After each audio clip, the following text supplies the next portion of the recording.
गाव इस भवसागर से तरण नाहिं और उपाय। हरि जुआए विराजिए कथा सुनहु इतिहास, क्योंकि तुम श्रोता या भक्त मान के तुम पद रज हम दास। तुम पीछे जो और हैं श्रोता हैं रस खान तिनके सकल मनोरथ। पूर्वं श्री भगवान बार बार पद बंदो श्रीनाभाया भाये। काढ़ो गाभा वेद सो श्री भक्तमान रसदें। श्री प्रियादास जुके पद कमल पुनि बंदो बारंबार। कीन भक्ति रस बोधे टीकायति सुख सार। चार जुगन के भक्त जे तिनके पद के दूर। सर्वस श्रीधर राखियों मेरी जीवन में। संत सरल चित जगत हित जान स्वभाव स्नेह। बाल विनय सुनि करि कृपा श्री राम चरण रति देहु। श्री राम चरण रति देहु। श्री सीतारामचंद्र भगवान की श्री अयोध्यानाथ की श्री वृंदावन बिहारी लाल की श्री गौरी शंकर भगवान की राम रसिया श्री हनुमंत लाल जी महाराज की अपने अपने श्री गुरु गोविंद की समस्त आचार्य चरण की सफर कर श्री भक्तमाल ग्रंथ की इनके प्रणेता श्री नाभा स्वामी जी महाराज की टीकाकार श्री प्रियादास जी महाराज की सर्व संत वैष्णव भगवान की भक्तमती श्री मीराबाई की इनके आराध्य श्री गिरधर गोपाल की सब संतन की सब भक्तन की जय जय श्री सीताराम जय जय श्री राधेश। नमः पार्वती पतये हर हर महादेव। जय मीरा के गिरिधर नागर तुलसीदास जी के सीताराम। जय मीरा के गिरिधर नागर तुलसीदास जी के सीताराम। जय नरसी के शाह संवरिया सूर्यदास जी के राधे श्याम।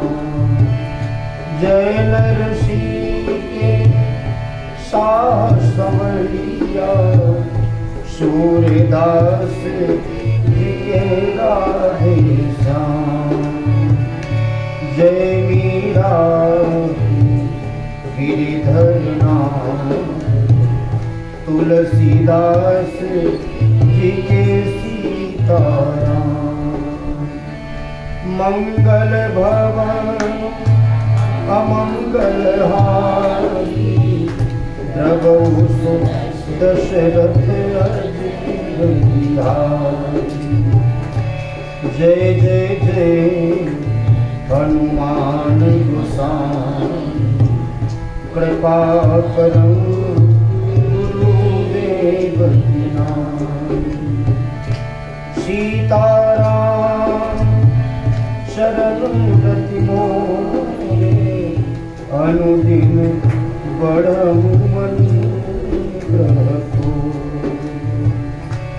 सीताराम जय सीताराम, राधे श्याम जय राधे श्याम, सीताराम जय सीताराम, राधे श्याम जय राधे श्याम, राधे श्याम जय राधे श्याम, राधे श्याम जय राधे श्याम।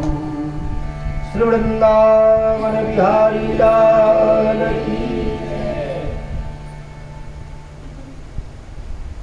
श्री प्रभु कृपा से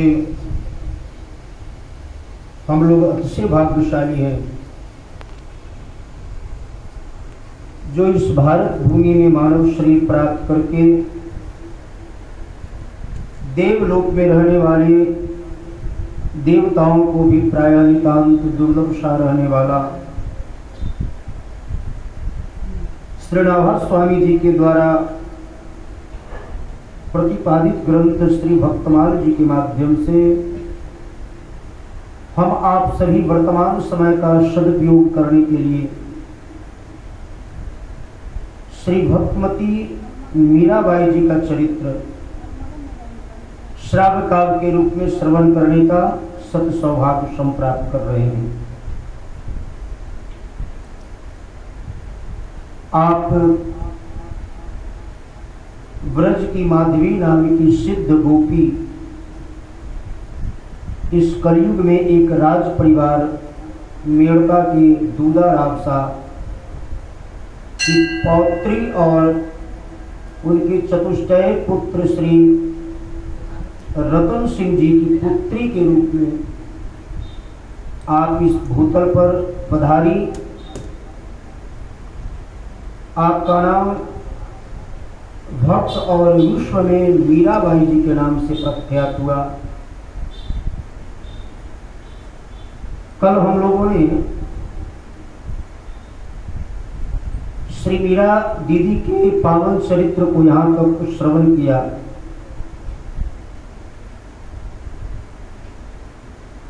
कि एक बिंद दुल्हा बारात को देखकर जो जिज्ञासा हुई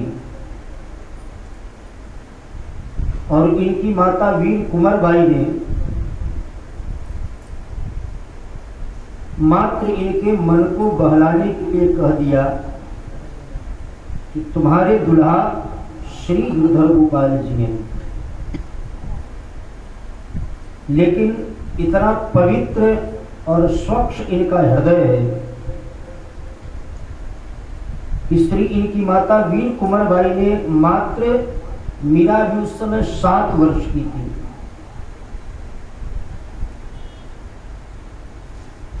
और वीर कुंवर बाई को ऐसा लगा कि मेरे कहने पर शायद छोरी का मन थोड़ी देर के लिए जो भी जिद कर रही है, तो मीरा जी के मन को मोड़ने के लिए, बहलाने के लिए ये तो मात्र ऐसा कुंवरबाई ने कहा। कल्पना भी नहीं की थी कि ऐसा भी हो सकता है कि जिस पत्थर की प्रतिमा को हम इस छोरी के समक्ष कह रही हूं कि यही तुम्हारे पति हैं और दृढ़ता पूर्वक इनसे संबंध यह जोड़ लेगी। समय आने पर जब मीरा जी का विवाह के लिए उन दिनों श्री दूधाराव जी जो श्री मीरा जी के बाबा सा लगते हैं, बड़े ऊंच कोटि के योद्धा तो थे और भक्त भी इतने ऊंच कोटि के थे कि नित्य इनके राजमहल में वृंदावन, कभी अयोध्या, कभी डाकोर आदि आदि से, कभी पुष्कर, सभी संत लोग आया करते थे और नित्य सत्संग होता और छाप इतना गहरा पड़ा श्री मीरा जी के ऊपर कि बिना सत्संग का एक दिन भी वो नहीं रह पाती। बहुत कम अवस्था में मैं निवेदन किया था कि जैसा आप बच्चों में संस्कार डालेंगे वैसा ही संस्कारित होकर के वह बालक आगे का क्रिया करेगा, उसकी पूरी जिम्मेवारी आपके ऊपर होता है।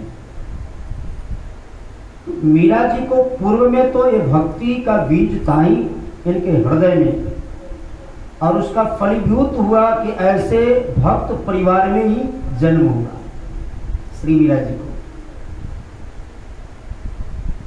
वात्सल्य मीरा और नित्य सत्संग की सानिध्यता भी प्राप्त हो रही थी। तब तक इनकी ताई जी, इनकी बड़ी माँ जिनका गिरिजाबाई नाम था, ये वीरमदेव जी के पत्नी हैं, और वीरमदेव जी श्री मीरा जी के ताऊ जी लगते हैं, बड़े पिताजी। तो श्री गिरिजाबाई जी का एक पीहर, जिनका पीहर है चित्तौड़, जहां के श्री महाराणा सांगा, जिनकी एक आंख भी चली गई है युद्ध में, एक अंग भी, एक हाथ भी समाप्त हो गया है, करीब शरीर में 80 घाव लगे हुए हैं, लेकिन फिर भी वीरता की प्रकाष्ठा तो थी ही, और भक्त भी उच्च कोटि के थे। बड़े प्रतिष्ठित शाली परिवार था, प्रतिष्ठित परिवार था। तो मीरा जी के गुणशील स्वभाव सौंदर्य देखकर लगा कि मीरा के अनुरूप संसार में और कोई दूसरा वर कौन हो सकता है। ये छोरी इतनी सुंदर तो है ही, लेकिन इतने सर्वगुण संपन्न है। और उन दिनों गिरधर गोपाल जी प्राप्त ही नहीं हो गए थे, श्री दूधाराव जी के द्वारा श्याम कुंज अलग एक महल ही बना दिया गया था, उन्हीं के साथ यह नित्य लाड़ लड़ाती थी। भोजराज जी भी थे, बड़े शील स्वभाव और श्री मीरा जी के अनुरूप वर थे लोक दृष्टि से। तो गिरिजाबाई ने परिवार में चर्चा चलाई कि क्यों ना मीरा का विवाह अगर हमारा भतीजा भैया श्री महाराणा सांगा के ज्येष्ठ कुमार श्री भोजराज जी के साथ संपन्न हो जाए, ये बहुत बढ़िया संबंध रहेगा। बात तो सबको अच्छी लगी, और मीरा जी के कानों तक यह बात पहुंची। परिवार में चर्चा हो रही थी, तो मीरा जी को भी कानों कानों बात पहुंच गई कि तुम्हारी विवाह की चर्चाएं हो रही है। अब मीरा जी को लगा कि मेरा तो विवाह माता श्री ने पहले ही जिस वर के तरफ हमको निर्देश किया, मैं तो उनसे शाश्वत संबंध जोड़ चुकी हूं। बात समझ में नहीं आ रही कि जब एक वर की प्राप्ति हो चुकी है, तो फिर अब एक दूसरे वर की खोज लोग क्यों कर रहे हैं। अब श्री मीरा जी के इस भावना को ये साधारण बुद्धि वाले और जो इनकी माता श्री थी परिवार वाले, वो क्या जाने।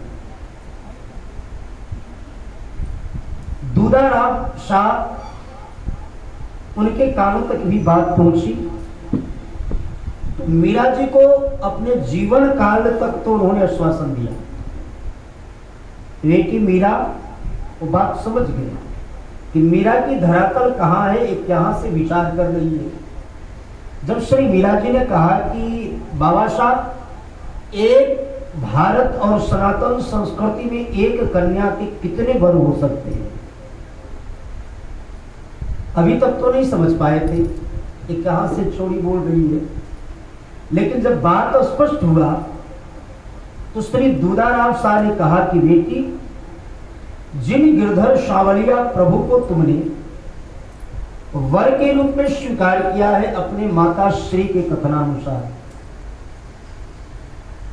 अपने जीवन काल तो मैं वचन दे रहा हूं कि मेरे रहते कोई भी ऐसा हिम्मत नहीं करेगा कि मीरा का विवाह किसी नश्वर पंचभूत शरीरधारी के साथ कर दिया जाए। कथनचित अगर, क्योंकि आए हैं सो जाएंगे, राजा रंग को फकीर, जाना तो सबको है। फर्क इतना है कि एक सिंहासन चढ़ चले और एक बंधे जंजीर। एक के लिए भगवान का विमान आता है और एक को जंजीर में बांध करके यमराज नरक में ले जाते हैं उसके अशुभ कर्मों के कारण। कथांचित मेरे मृत्यु के पश्चात परिवार वाले अगर विवाह की जिद करें तो जिस सांवलिया प्रभु को तुमने स्वीकारा है तुम्हारा मन ने चित्त ने पति के रूप में, फिर उनसे ही अर्जी लगाना। मुझे विश्वास है कि जरूर तुम्हें उचित समाधान देंगे।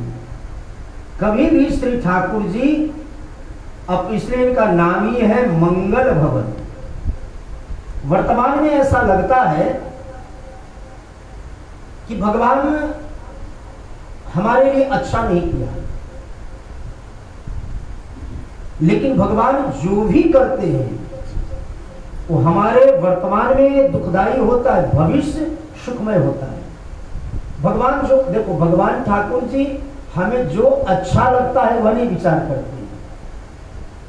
हमारे लिए क्या अच्छा है, ये दोनों में अंतर है। किसी को खांसी हो रही हो, सर्दी जुकाम हो और उसे खट्टी दही खाने की इच्छा हो, ये उसकी इच्छा है। अगर खट्टी दही का सेवन करेगा तो मर्ज बढ़ेगा और रोग बढ़ेगा। तो डॉक्टर उचित सलाहकार जो होते हैं, शुभचिंतक, वो उसकी इच्छा पर विचार नहीं करते हैं। डॉक्टर साहब मेरे को तो दही बहुत प्रिय है, दही को मैं छोड़ नहीं सकता हूँ। बोले ठीक है, ये आपको अच्छा है, आपको अच्छा लगता है दही, लेकिन आपके लिए अच्छा नहीं है। आपको तो अच्छा लगता है, लेकिन आपके लिए तो आपको और आपके दोनों में अंतर है। आपके लिए यह अच्छा है कि कुछ दिनों तक दही को त्याग कर दें। तो डॉक्टर जो सही शुभचिंतक होते हैं वो हमारे स्वास्थ्य के दृष्टिकोण से विचार करके और उचित सलाह देते हैं। भगवान यही करते हैं। नारद जी को विवाह करने की इच्छा हुई है और ठाकुर जी के समक्ष जाकर के याचना भी कर रहे हैं, प्रभु आपन रूप देहु प्रभु मोहि। क्या करोगे? बोले विवाह करने की इच्छा है। अच्छा, तुम्हें भी विवाह करने की इच्छा हो गई? हाँ प्रभु, अभी तक तो कह रहे थे कि ये झंझट पे मेरे को नहीं पड़ना है। बोले इसलिए कि जिस रूप का दर्शन करके मैं आ रहा हूं, जो विश्व को मोहित करने वाली, जिसका नाम विश्व मोहिनी है, उस रूप के आकर्षण में मेरा मन इतना विचलित हो गया है कि जब तक मैं उसे प्राप्त नहीं कर लूं। कैसे प्राप्त करोगे?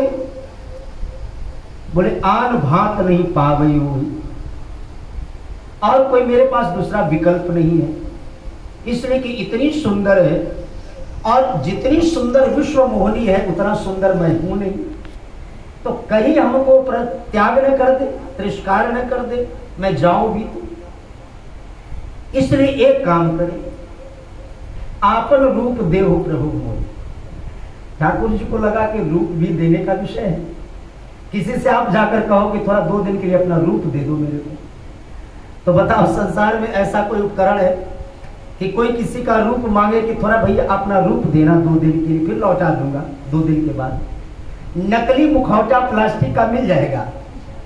आप किसी, बहुत से ऐसे मुखौटा होते हैं, लेकिन वास्तविक जिसका रूप है, और किसी से कहो कि थोड़ा 2 दिन के लिए अपना रूप दे दो, तो ऐसा कोई विश्व में ऐसा साधन नहीं है, व्यवस्था नहीं बनाई गई है कि कोई अपना रूप दे दे। भगवान को हंसी आई, नारद जी मेरा रूप मांगने आया है, क्या करोगे? अच्छा, रूप क्यों मांगते हो? इसलिए कि मैं सुंदर बन जाऊंगा। क्योंकि प्रभु आप सारे विश्व के इतने सुंदर हो, सुख सिंधु हो, सौंदर्य सिंधु हो, सारे विश्व के सुंदरता को रचना करने वाले। तो प्रभु सारे विश्व में कोई, अगर कोई अहल्या को ब्रह्मा जी ने इतना सुंदर बनाया। हल्य मतलब कुरूपता, जिनके नख से चरण तक कहीं कुरूपता थी ही नहीं, इतनी सुंदर। इतनी सुंदर की रचनाकार श्री ब्रह्मा जी को भी लगा कि मैं कितने कुशल कलाकार हूं, कारीगर हूं, इतने सुंदर चित्र मैं बनाता हूं। तो नारद जी रूप तो मांगे भगवान से, और भगवान ने नारद जी को क्या बना दिया? बंदर। गए सुंदर बनने और बेचारे बंदर बनकर आए।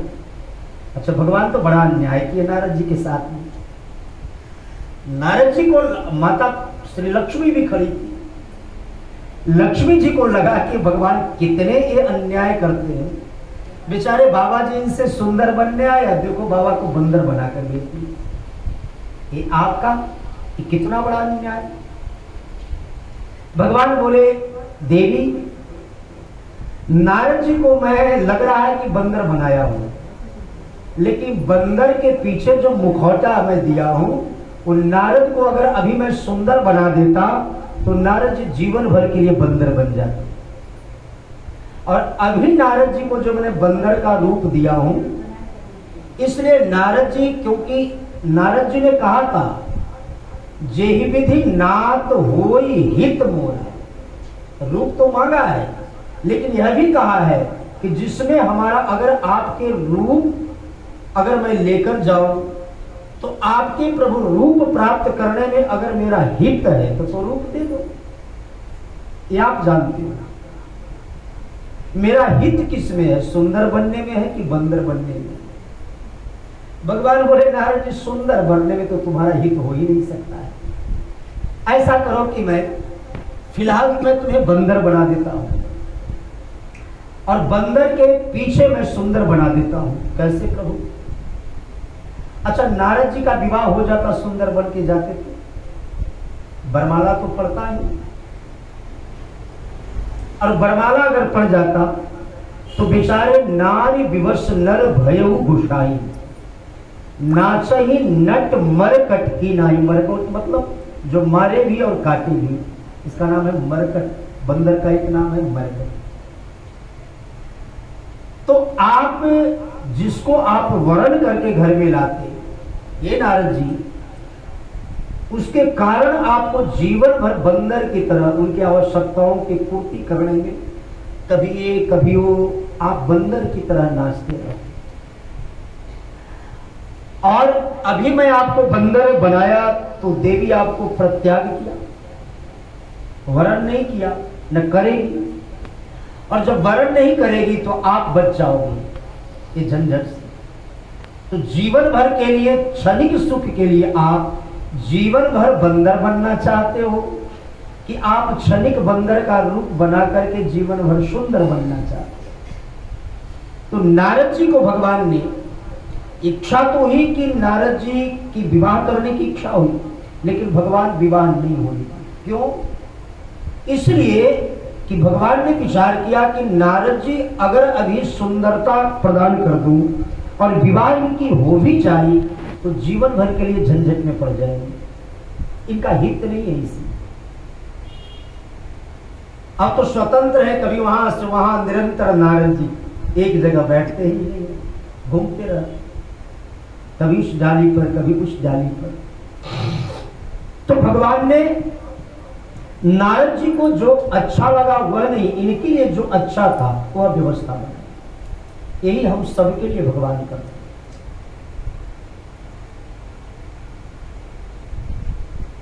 एक बार बादशाह अकबर की एक उंगली कट गई। ये बड़ा समाधान इससे आपको मिलेगा। तो बादशाह को बड़ा कष्ट हुआ, सबको बुलाया, सब तो बड़ा कहा महाराज ये तो बड़ा प्रिय घटना है, सब दुखी हुए। बीरबल जब आए तो बीरबल हंसते हुए कहे महाराज बहुत बढ़िया हुआ है। अब बादशाह को लगा कि मूर्ख, जिसको मैंने इतना बड़ा पद पर बिठाया, मैं समझता था कि हमारा सबसे बड़ा शुभ चिंतक है, सभी लोग राजमहल के जितने राज दरबारी हैं सब दुख व्यक्त कर रहे हैं, और यह बीरबल कहता है महाराज बहुत बढ़िया हुआ, चलो निकलो। राज से निकाल दिया गया बीरबल। मार्ग में लोगों ने पूछा बीरबल इतना क्या लगता था? अरे कभी कभी कह देना चाहिए किसी को ऐसे भी, ताकि काम बनाने के लिए, अच्छा हो बुरा हो इससे आपको क्या मतलब। केवल आपने कह दिया बहुत अच्छा हुआ, महाराज दुखी होकर आपको इतने पद से निकाल दिया। बीरबल खुश हो गए क्योंकि ये भी बढ़िया हुआ, बादशाह ने जो मुझे मंत्री पद से हटा दिया ये भी बहुत बढ़िया हुआ। तब तक बादशाह अकबर जंगल में शिकार करने गया, तो जंगल के रहने वाले कोल भीलों ने पकड़ लिया बादशाह को। और उन दिनों जंगल में एक कोल वन के एक वन देवी होती थी, तो वन के रहने वाले एक कोल भील सरदार उसके होते थे, उसके सैनिक कई होते थे। तो उसकी प्रथा थी कि किसी शुद्ध मनुष्य का वो बलि चढ़ाते थे। तब तक ये बादशाह अकबर उसके चपेट में आ गया, सब पकड़ के ले गए। महाराज एक युवक पकड़ कर आया है, ठीक है इसकी व्यवस्था पहले बंद करके रखो। सुबह हुआ, स्नान करवाया गया, माला धारण करवाया गया, तो उसका जो सरदार था पूछा सैनिकों से, देखो इसका कहीं कोई अंग भंग तो नहीं है, कटा फटा तो नहीं है।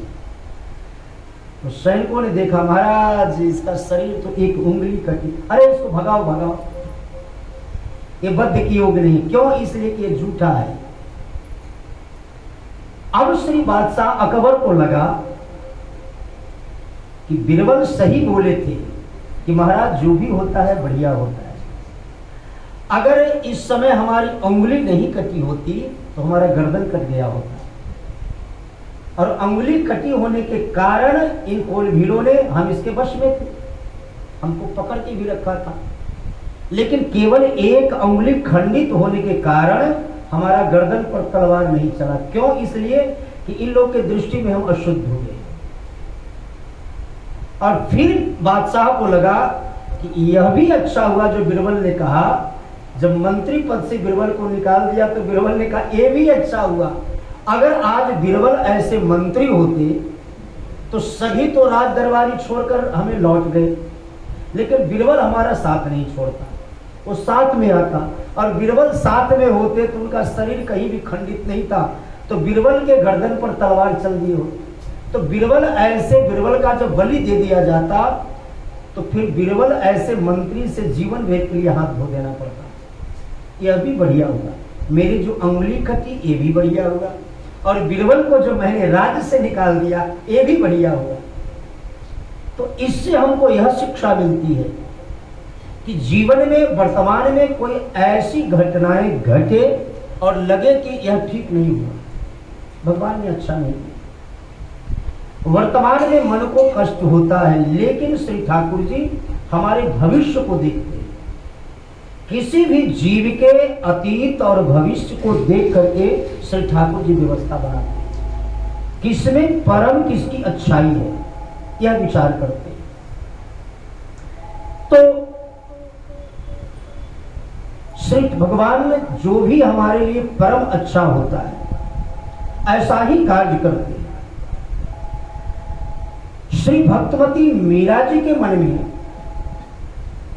जिस जीवन में कुछ इस तरह का उतार चढ़ाव आ रहा है, तो श्री मीरा जी के आगे वाले जीवन में सुंदर व्यवस्था बने, इसके लिए भगवान वर्तमान में थोड़ा उतार चढ़ाव आया। और श्री दूधाराम जी ने पहले मार्गदर्शन कर दिया है, बेटी मीरा कभी जीवन में ऐसी प्रतिकूल परिस्थितियां आए तो सबका समाधान देने वाला एकमात्र है, वह है श्री ठाकुर जी। ये हमारे समस्याओं में उलझाते नहीं है, इस समस्याओं का यहां समाधान होता है। संसार में कहीं भी कुछ अपनी मन की बात कहोगे तो समाधान तो कम मिलता है, एक नई समस्या लोग पैदा कर देते हैं, ऐसा है वैसा है, इतना उलझा देते हैं। इसलिए मन की मन में रहनी चाहिए। हमारे पूज्य गुरुदेव कहते थे, पूज्य चरण श्री बक्सर वाले मामा जी, कि मन की मन में रहनी चाहिए। मन की बात किसी से जल्दी मत कहो। अच्छा, कहे बिना न रहा जाए तो किससे कहा जाए? तो मन की मन में रहनी चाहिए और कहना हो तो केवल मनमोहन से कहनी चाहिए। अगर कहे बिना न रहा जाए तो आप केवल ठाकुर जी के समीप बैठ करके और उनसे प्रार्थना करें, वो सबका सुनता है। और ऐसे सुनते हैं ठाकुर जी कि वहां कभी विलंब हो सकता है, वहां देर हो सकता है, लेकिन अनसुना भगवान नहीं करते, कभी भी अनसुना नहीं करते। एक श्री भक्तमाल जी में हरिपाल नाम के भक्त हुए हैं। तो हरिपाल जी संतों की खूब सेवा करते थे। पूरा धन, पहले तो धन जो घर में था, संपत्ति, उसको संत सेवा में लगभग सब दे कर दिया, सब समाप्त हो गया। अब इन्होंने विचार किया कि संतों की सेवा हो कैसे। तो जो भगवत विमुख लोग थे उनके घर में जाकर डाका डालने लगे। अच्छा, ये साधु लोग, संत लोग किसी की संपत्ति लेते भी है, मांगते हैं, तो अपने लिए नहीं। वह जो भगवत विमुख हैं उनकी संपत्ति को लेकर ठाकुर सेवा में लगाते हैं परमात्मा, और फिर प्रार्थना करते हैं कि हे प्रभु, जो आपका ये भगवत विमुख जीव है, जिसकी संपत्ति मैं लेकर आया हूं, आपकी सेवा में मैं लगा रहा हूं, तो आप अपनी कृपा से उसकी बुद्धि को ऐसा परिमार्जित कर दें कि उसकी मति सुमति हो जाए। श्री माधवदास जी वेदव्यास भगवान के अवतार हैं और नित्य श्री जगन्नाथपुरी में भिक्षाटन करने जाते थे। तो एक बड़ी कर्कशा स्वभाव की बूढ़ी माता जो चौका लगाती थी वस्त्र से, उसमें गीला वस्त्र था, उसमें मिट्टी भी लगे थे, जल भी थे, तो उस पोतन से, उस गीले जिससे चौका लगाती थी, उसी से फेंक कर मारी से माधवदास जी, और सीधे वह गीला गंदा वह वस्त्र का जो पोतन था जिससे चौका लगाती थी, बाबा माधवदास जी के आकर मुखड़ा पर लगा। श्री बाबा माधवदास जी बहुत प्रसन्न हुए। अगर तुम्हें कोई मारे, ऐसी क्रिया करे, तो जाने आप कितने, कोई तुम्हारे शरीर पर एक डंडा भी मार दे, एक फूल भी मार दे, तो कितना क्रोध आता है। और बाबा के मुख पर वह बुढ़िया कर्कशा जो कि भिक्षा में दे, भिक्षा मांगने जाते, अरे ये कंगला दिन भर कोई काम तो है नहीं, तो एक दिन गुस्सा में आकर के वस्त्र को उठाकर ऐसा मारी, श्री बाबा माधवदास जी का पूरा मुखौटा कपड़ा सब गंदा हो गया।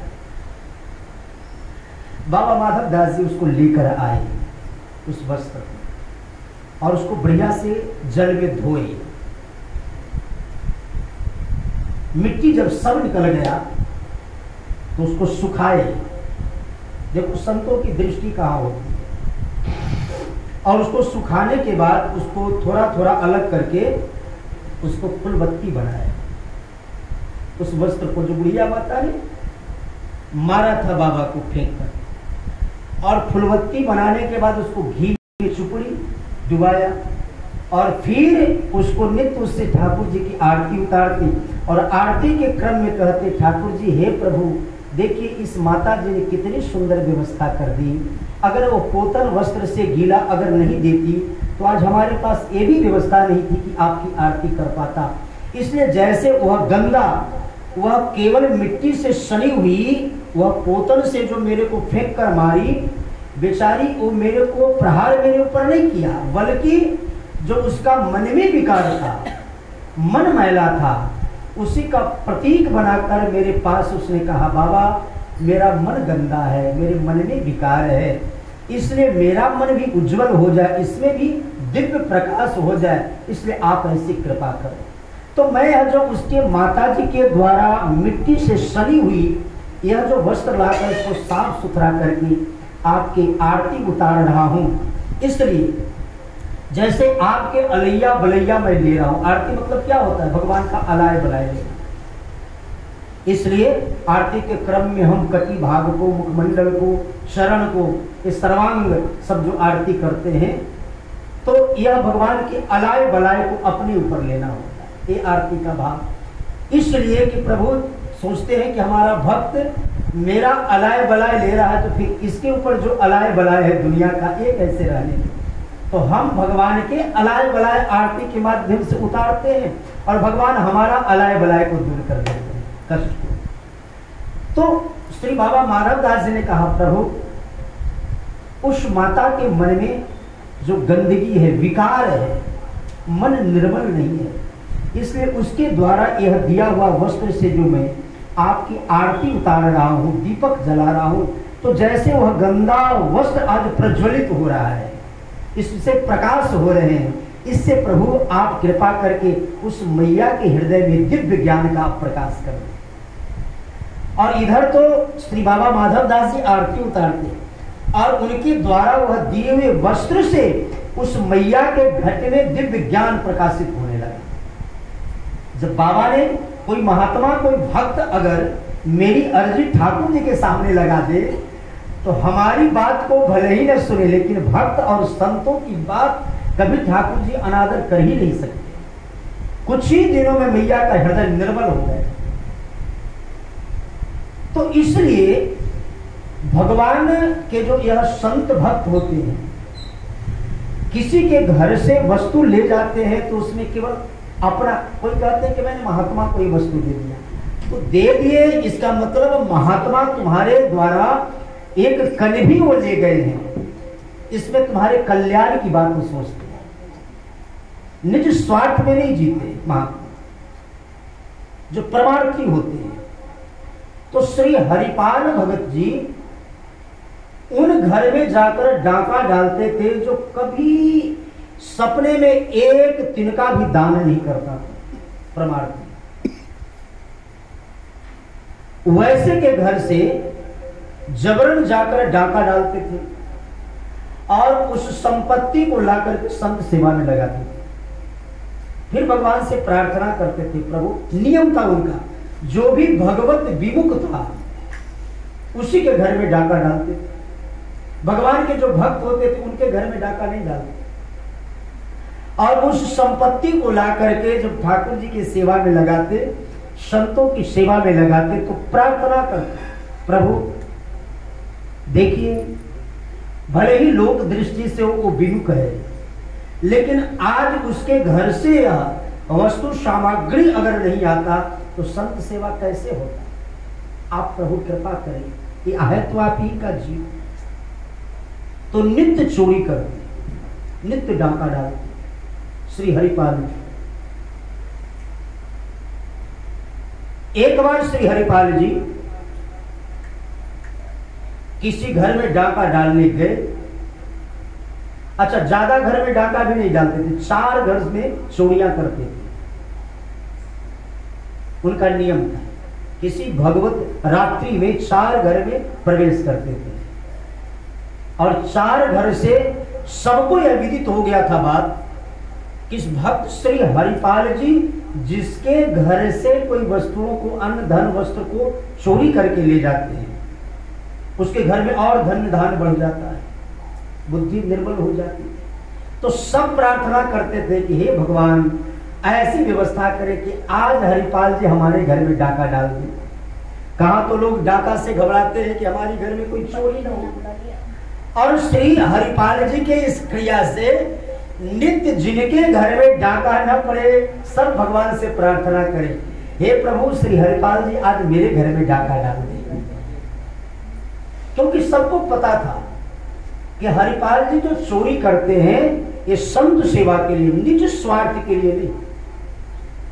तो साधु पुरुष जो होते हैं, एक तिनका भी हमारे द्वारा वह लेकर जाते हैं।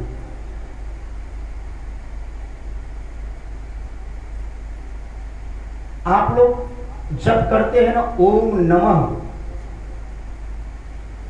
नमः का क्या मतलब होता है? एक तो ऐसा भी भाव होता है कि नमः नमस्कार, जिनको आप जिस मंत्र का या जिनके प्रति आप नमः कह रहे हैं उनको नमस्कार करें, एक तो ऐसा भाव है नहीं। लेकिन इसका सबसे जो गूढ़ भाव है, नमः मतलब न मम, मेरा कुछ भी नहीं। नमः का एक गूढ़ भाव यह है कि न मम, मेरा कुछ भी नहीं। किसका है? सब प्रभु का है। शिवाय, आए मतलब सब प्रभु के लिए, भगवान शिव के लिए। रामाय, सब राम जी के लिए। सीताए, सब सीता जी के लिए है। कृष्णाय, सब भगवान श्री कृष्ण नंदनंदन श्याम सुंदर के लिए है। मेरा कुछ भी। और एक है कि ना, नमः न, सब मेरा, सब मेरा है। जितना संसार से इकट्ठा किया जाए सब मेरा है। तो मैं आपसे प्रश्न करूं, जो सब कुछ ले गया यह कह करके नहीं नहीं सब मेरा है, सब बटोर कर ले गए, अथवा एक ने सब छोड़कर ना मम, मेरा कुछ भी नहीं, सब छोड़ कर गए, तो ये दोनों में कौन अच्छा है? जो सब कुछ बटोर कर ले गया वो अच्छा है, अथवा जो सब कुछ छोड़कर चला गया कौन अच्छा है? तो आप तो कहेंगे ये तो महात्यागी, सब कुछ छोड़कर चले गए। देखो मैंने दिया, सब कुछ नहीं लेकर गए। और फिर आपके मन में यह भी भाव आएगा, इसलिए तो सब एक फूल तक देखो नहीं छोड़ा, सब बटोर कर ले गए। ऐसे भी महात्मा हो। हमारे मन में यह भाव हो जाता है, अरे ये तो बड़ा लोभी है, देखो सब बटोर कर ले गया, एक भी नहीं छोड़ा। और उस महात्मा के प्रति बड़ी भाव होता है, इन्होंने देखो मैंने इतना चढ़ाया, ये दिया, सब छोड़कर चले गए। ये तो बड़े त्यागी महापुरुष है। तो साधारण जीवों के मन में कई भावनाएं आई, ये अच्छा है, ये अच्छा है। आपके मन में भी होगा कौन अच्छा है? जो सब ले गया वो अच्छा है, अथवा सब छोड़ कर गया वो अच्छा है। अब आप ये कहेंगे कि ले गया वो अच्छा है, अथवा कहेंगे जो छोड़ कर गया, दोनों अच्छा है। जो सब कुछ ले गया वह भी अच्छा है, और जो सब कुछ छोड़ गया वह भी अच्छा है। इसलिए इस भूतल पर ये दोनों को सिद्ध करने के लिए भगवान ने दो को प्रतीक बनाकर लाया, एक तो श्री भरत जी को और एक श्री लक्ष्मण जी को। लक्ष्मण जी ऐसे महापुरुष साधु हैं जो कहते हैं नमः न मेरा, गुरुपितु मात्र न जाने काहू, हमारा कुछ भी नहीं है, सब हमारा कुछ भी नहीं है, सब भगवान का है। एक तिनका में भी आसक्ति नहीं। और भरत जी सब मेरा, संपत्ति सब रघुपति के आही, भगवान के नाते ये सब मेरा अयोध्या की संपत्ति। अयोध्या की प्रजा चलना चाहती है चित्रकूट, भरत जी कहते हैं तुम्हारा नहीं, ये भगवान की है। अगर सब छोड़कर चले जाओगे तो एक तिनका की भी अगर कुछ नुकसान होगा, बर्बाद होगा, तो ये भगवान की संपत्ति। इसलिए जिनका यह भाव है कि सब ठाकुर जी के हैं, उस भाव से ले तो जाते हैं और ठाकुर की ही सेवा में परमार्थ में ले जाकर लगा दिए। तो बताओ, तुम्हारे द्वारा ले गए वह वस्तु को ले जाकर जो परमार्थ में लगा रहे हैं, आपका एक दिया हुआ तिनका, तो जो तिनका आपके घर से गया है और परमार्थ की सेवा में आपने किसी को रोटी दिया, 4 रोटियां, महात्मा रोटी ले गए और जो बेचारा भूखा है उसके कटोरा में, उसके थाल में एक रोटी डाल दिए, तो जब रोटी खाएगा तो उसके चित्त से निकलेगा जिसने यह रोटी दिया। जब उसका तृप्त होगा मन, उधर पेट भरेगा, तो उसके हृदय से आपके प्रति भाव तो जरूर निकलेगा। तो उसके घट में जो बैठे हुए इस जीवात्म चेतना के घट में अंदर में जो परमात्मा बैठे हैं उनकी प्रसन्नता होगी। और जब उनकी प्रसन्नता होगी तो उनकी जो कृपा है, उनकी जो दयालुता है, उनकी कृपालुता है, आपका कल्याण हो जाए। इसलिए महात्मा किसी भी वस्तु को ले जाते हैं तो निज स्वार्थ के लिए नहीं, परमार्थ में लगाने के लिए ले जाते हैं। तो कभी कभी ये हमारे जो साधु संत हैं, ये किसी वस्तु को निज सुख के लिए नहीं, परमार्थ के लिए सारे वस्तु को इकट्ठा तो करते हैं, लेकिन उस इकट्ठे हुए धन से परमार्थ का कार्य करते हैं, सेवा करते हैं। आपने यहाँ जिनके मन में जो श्रद्धा हुई है, निमित्त एक बने, सब अपनी अपनी श्रद्धा दे रहे हैं, और आपके दिए हुए श्रद्धा सुमन से यह आपके मध्य में एक आयोजन हुआ। लेकिन इसमें जिन लोगों का कुछ भी परमार्थ नहीं, जिनके पास जो सामर्थ्य होगा, वो सब अपने सामर्थ्य के अनुसार सब कुछ न कुछ डाल रहे हैं, मेरी तरफ से यह सेवा, मेरी तरफ से यह सेवा। तो यह जो आपके द्वारा दी हुई सेवा है, ये परमार्थ में लग रहा है। कोई इसमें जो आप या आप जो प्रदान कर रहे हो, वो निज स्वार्थ के लिए कोई आपसे न कोई ले रहे हैं, न आप दे रहे हो, ये परमार्थ में लग रहा है। तो परमार्थ में लगा हुआ एक भगवान किसी को निमित्त बना लेते, और निमित्त बना करके आपके द्वारा उस दिए हुए धन को, मन को, तन को भगवत प्रेम में, परमार्थ में जो लगता है, इससे ठाकुर जी की प्रसन्नता है। तो श्री ठाकुर जी कैसे किसे निमित्त बनाएंगे, ये कहना बड़ा असंभव है। इसलिए भगवान के प्रत्येक लीला पर कभी भी श्री ठाकुर जी जीवों को अमंगल नहीं करते हैं, इसलिए उनका नाम ही है मंगल भवन अमंगल हारी। तो श्री भक्तमती मीरा जी वर्तमान में भले ही इनके जीवन में जो भी उथल पुथल आया, लेकिन श्री ठाकुर जी, श्री दूधाराम जी ने यह वचन दिया कि बेटी मीरा, मेरे जीवन काल तक तो कोई भी तुम्हें परेशान नहीं करेगा, मैं वचन देता हूं। कोई भी नश्वर शरीरधारी से तुम्हारा विवाह करने का सोचेगा नहीं, हिम्मत नहीं करेगा, कि मैं वचन दे रहा हूं। लेकिन जब मेरा पंचभूत शरीर शांत हो जाए, तो मुझे पूर्ण विश्वास है कि जिनको तू पति के रूप में स्वीकार की हो, वह प्रभु गिरधर गोपाल इतने दयालु है, कृपालु है कि तुम्हारे प्रत्येक मन की बात को सुन करके और आगे की व्यवस्था बनाए। तो उनसे ही निवेदन करना। समय व्यतीत हुआ और समय पा करके आपने सुना कि उसी क्रम में मीरा जी के मन में एक सदगुरु की खोज, बिहारी दास जी और श्री योग गिरी निवृत्तिनाथ जी, ये सब प्राय जिनसे योग और संगीत की शिक्षा मिली, वो जा चुके। तो